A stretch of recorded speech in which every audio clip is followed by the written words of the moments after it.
What do Mr. Potato Head and Barbie have in common? As strange as it may sound, the vegetable and the fashion figure may tell us a lot about how little girls understand sexuality. As we settle into life during a pandemic, more children may be exposed to more mass media images to help lessen social isolation. A new report published by the Council on Contemporary Families says female characters are underrepresented in most popular TV shows for children.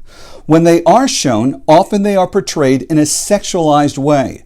During their study, researchers gave little girls a Barbie to play with. Afterward, they were asked about their career aspirations. Their responses were limited. After other girls were given a Mr. Potato Head to play with, the girls responded with many more career choices. Researchers say girls quickly learn that the way to achieve high status and popularity is to be sexy, not smart or athletic.